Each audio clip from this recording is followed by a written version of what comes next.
Bonjour à tous, ici Maquien de la chaîne Pour le Survie. Aujourd'hui, on va encore parler de communication radio et j'aimerais plus particulièrement répondre à une question qui ressort quasiment tout le temps. Quelle radio choisir pour mes activités, donc randonnée, bushcraft, survie, etc. Donc en fait, tout dépend d'abord de vos moyens financiers, donc combien est-ce que vous êtes prêt à mettre dans un portatif, dans une radio, dans plusieurs radios, dans toute votre installation en général, et quels sont tout simplement les besoins au niveau de la communication. Donc les besoins sont variés, on a tous, on va dire, un besoin plus ou moins spécifique. Donc tout d'abord, dans quel contexte on va utiliser la radio, donc c'est-à-dire en intérieur, en extérieur, euh, sur une longue durée, sur une courte durée, sur une grande distance, sur une faible distance, avec sa famille, avec d'autres pratiquants. Enfin voilà, c'est vraiment plein de données qu'il faut prendre en compte. Et c'est grâce à ça que vous allez pouvoir choisir et acheter la bonne radio. Donc le truc qui revient le plus souvent, c'est moi j'aimerais acheter une radio pour discuter avec ma famille, une radio simple et efficace en cas de besoin, voilà, si jamais il y a une coupure téléphonique. Alors d'accord. Alors déjà, si c'est avec des membres de votre famille et si ils sont pas ou peu sensibilisés à l'utilisation d'une radio de type Baofeng ou d'autres radios bien plus complexes à régler. Tout d'abord, choisissez des radios simples à programmer et à utiliser. Par exemple, un petit talkie-walkie homologué. Bon, ça, c'est une marque un peu particulière, mais vous voyez qu'en fait, c'est une radio avec 8 canaux, tout simplement. Donc, à partir du moment où on sait sur quel canal on travaille, les fausses manips sont très limitées. Voilà, on peut pas, hop, sans faire exprès, régler un paramètre de la radio qui va faire que la radio va transmettre sur une fréquence complètement à côté de manière illégale ou ce genre de choses. Voilà, le côté aussi législatif, c'est super important. Qu'est-ce que vous cherchez? Est-ce que vous cherchez une radio puissante qui forcément va sortir de l'homologation PMR 446 puisque il n'y a pas beaucoup de fréquences sur lesquelles on peut transmettre de manière légale. Voilà. Est-ce que vous voulez rester dans les règles? Si oui, prenez des radios homologuées. Donc moi j'ai pris une Dynascan 1D, donc c'est des marques très particulières, hein. Mais on va dire que cette radio-là, ça équivaut à une radio de chez Decathlon qu'on va trouver à une trentaine, quarantaine d'euros selon les marques, voire un petit peu plus. Donc moi, dans le matériel homologué, qu'est-ce que j'ai? J'ai un petit Dynascan. Donc l'avantage du Dynascan, c'est que je peux le reprogrammer. Donc il est homologué PMR 446 parce que il est avec une puissance maximale, enfin il peut être réglable sur une puissance maximale de 0,5 watts PAR, donc c'est-à-dire que la puissance rayonnée au niveau dans l'air à la sortie de l'antenne et soit inférieure ou égale à 0,5 watts. L'antenne est non démontable, on le voit bien, elle est à l'intérieur. Pareil pour cette radio-là et pareil pour celle-là. Bon, celle-là, en fait, j'ai réussi à décoller l'antenne. C'était une prise SMA, j'ai réussi quand même à enlever la colle et à dévisser l'antenne. Voilà. Mais de base, cette radio est homologuée PMR 446. Donc voilà, ça déjà c'est très important de savoir si on veut rester, j'y arrive pas, dans la réglementation ou pas. Donc après, donc les premiers besoins, voilà, savoir si vous voulez des radios, à qui elles vont être adressées. Si c'est pour vous, à la rigueur, et que vous êtes un petit peu plus à l'aise avec la manipulation d'une radio, à la rigueur, prenez une radio avec beaucoup plus de fonctionnalités. Mais si possible, alors là, j'en ai pas une sous la main. Donc voilà, par exemple, des radios qui n'ont pas d'écran. Donc j'ai pris le Baofeng pour l'exemple, mais le souci, encore une fois, vous voyez que si on regarde l'étiquette, on va le mettre là. Alors déjà, ce modèle-là n'est pas en CE, donc c'est un faux CE. C'est des CE chinois, mais en vrai, c'est pas homologué. Et on voit bien qu'en fait, la puissance est inférieure à 5 watts. Donc ça veut dire que c'est en dessous. Je l'avais mesuré au wattmètre et c'est entre 2 et 3 watts. Donc c'est trop puissant pour rester dans l'homologation 446. Pareil, l'antenne est démontable. Donc après, tout dépend également de ce que vous voulez faire avec. Donc c'est-à-dire, est-ce que c'est sur une courte distance ou est-ce que c'est sur une longue distance? Si c'est sur 500 mètres, 1 km, 2 km, que ce soit en ville ou en nature, des radios homologuées 446 feront amplement l'affaire. Si c'est pour faire 5, 10, 20 km dans de la montagne, dans de la ville, là, il va vous falloir des radios beaucoup plus puissantes et qui forcément vont sortir de la réglementation, de l'homologation. Donc, la plus connue, c'est la UV5R. Pourquoi? Parce que c'est vraiment pas cher. On trouve vraiment tout, absolument tous les accessoires qui peuvent être imaginables. On va les trouver pour le Baofeng UV5R. En plus de ça, c'est une radio bibande. Vous voyez que là, par exemple, j'ai rajouté une batterie supplémentaire, enfin une batterie beaucoup plus grosse. La batterie d'origine fait cette taille-là. Et cette radio sort en puissance maximale 5 watts. Donc c'est 1 watt minimum et 5 watts maximum. Donc après, si vous tombez sur des versions qui vous promettent 8, 10, 12 watts, c'est de la connerie. C'est de la grosse connerie parce que c'est la même électronique. Ou alors, si les 8 watts qui sont annoncés sont véridiques, vous allez les avoir que sur une seule fréquence et non pas sur la totalité de la bande VHF ou UHF. Donc voilà, par exemple le UV5R, il est bien. Pourquoi? Parce qu'il est puissant, il est pas cher, donc on peut en acheter plusieurs pour pas grand chose. Il a plein de fonctionnalités. On voit, il y a la LED, il y a un bouton d'alarme. Vous pouvez écouter la radio avec la radio FM, donc la musique. Vous avez 127 mémoires dedans. Vous avez également un mode qui vous permet, comme là, vous avez un mode qui vous permet de naviguer sur toutes les fréquences. Donc, c'est-à-dire que si je veux aller sur 145 600, donc une fréquence radio amateur, je peux la taper directement et elle va être écoutable sur la radio. Et si je veux taper, je sais pas moi, on va taper 433 150, la bande LPD 433, je peux y accéder directement avec. Donc voilà, ça permet comme ça facilement de programmer des fréquences, de les écouter sans passer par un ordinateur qui va être plus ou moins compliqué à utiliser pour programmer sa radio. Donc malheureusement, le souci de ces radios-là, c'est qu'elles sont quand même assez complexes au niveau des paramètres. Donc il y en a pas mal qui se perdent, mais vous avez des tutos sur Internet maintenant, donc c'est pas non plus infaisable. Donc voilà, tout dépend de la distance que vous voulez faire. Et voilà, j'ai perdu le fil. Donc de la distance que vous voulez faire et dans quel but en fait. Ça aussi, ça va être super important. Si c'est pour communiquer avec sa famille, si c'est pour faire passer des messages tout simples du genre j'arrive à la voiture dans 3 minutes, à la rigueur, on peut rester sur du PMR 446 tout simple.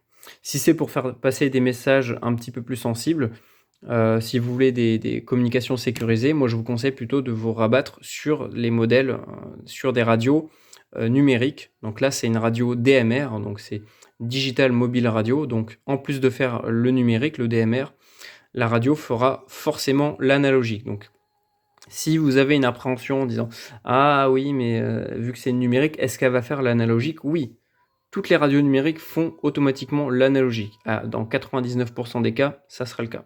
Donc ne vous inquiétez pas, la radio numérique fera forcément l'analogique.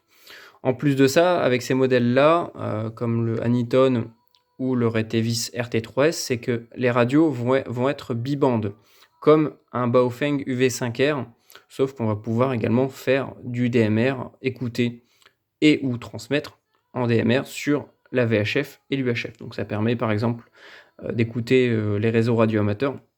Donc ça c'est pareil, c'est une autre question à se poser. Qu'est-ce qu'on veut faire avec? Est-ce que c'est juste pour de la communication pure? Dans ce cas-là, orientez-vous juste sur des radios qui fonctionnent uniquement sur la bande UHF, si vous voulez vous mettre en PMR 446, et si possible homologuer. Si ce n'est pas le cas, rabattez-vous tout simplement sur des radios un peu plus puissantes, mais toujours en analogique. Si c'est pour communiquer de manière plus sécurisée, je vous conseille de passer sur du numérique. Si à côté de ça, vous voulez également faire de l'écoute, là, il va falloir prendre des radios qui couvrent d'autres fréquences que le 446, donc c'est-à-dire toute la portion UHF. Donc UHF, ça va être 400-480. Alors je rappelle que électriquement parlant, la portion VHF commence de 30 MHz et se finit à 300. La portion UHF, c'est de 300 à 3000.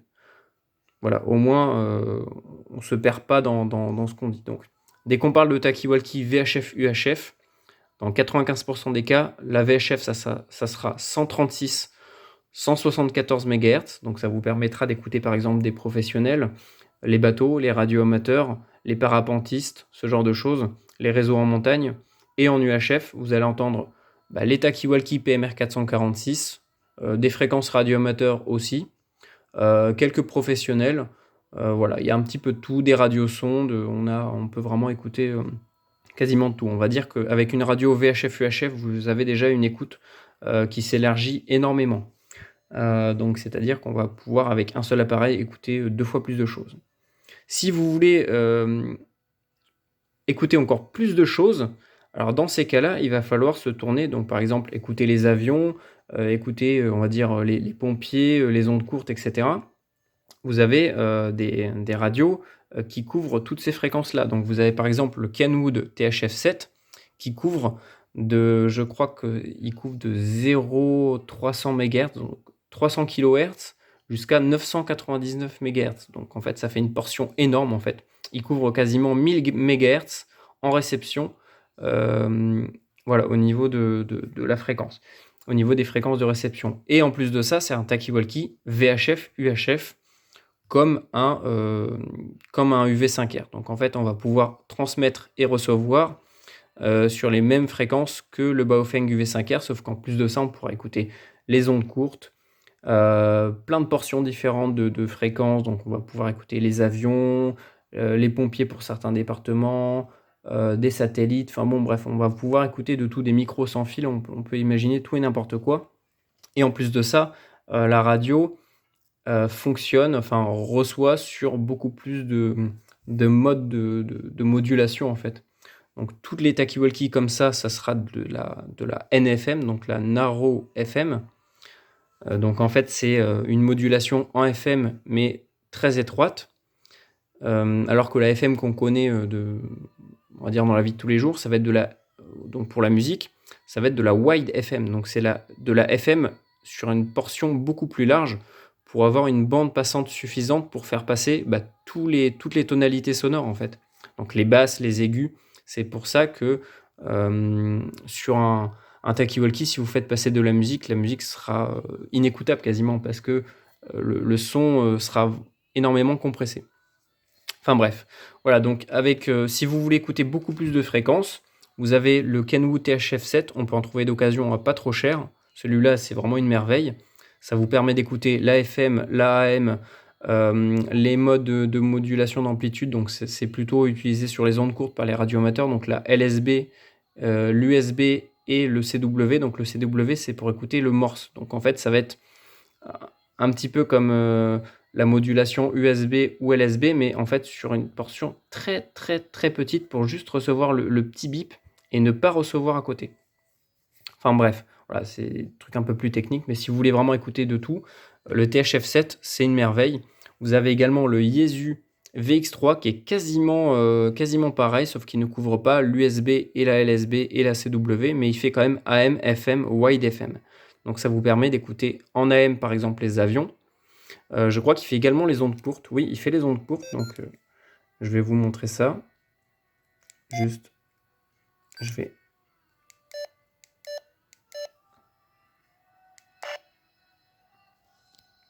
Donc, hop, je vais faire la netteté. Donc là, on est sur la fréquence des avions. On voit qu'on est en AM. Donc ça, c'est la fréquence de Montpellier. Et si on descend encore, en fait, là on est à 3 MHz et on peut descendre encore plus bas. Et ça nous permettra, en cas de catastrophe, de n'importe quoi, d'écouter les ondes courtes pour savoir ce qui se passe à travers le monde, si jamais les émetteurs FM standards coupent dans les villes. Voilà, et à l'inverse, on peut monter jusqu'à quasiment 1000 MHz. Ah non, je me trompe, le THF7 il monte jusqu'à 1090. 1000, non, je crois que c'est 1200, un truc comme ça. Enfin, c'est vraiment gigantesque. Donc si on monte, on peut monter jusqu'à quasiment... Donc là, on est sur 864 et je crois qu'on peut monter jusqu'à...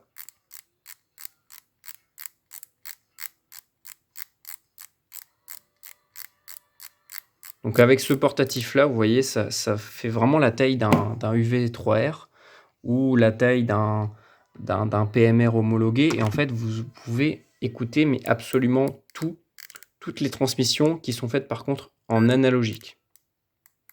Voilà, on peut faire jusqu'à 999 MHz. Donc c'est vraiment gigantesque pour un portatif miniature. Donc celui-là, c'est vraiment mon petit bijou. Je l'ai tout le temps dans la poche.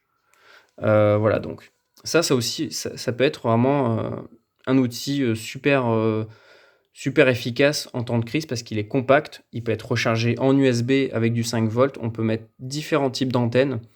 Il est vraiment super. Bon, il coûte un peu cher. Et dans ce qui se fait en ce moment, vous avez également les Woksung. Donc, ça va être également...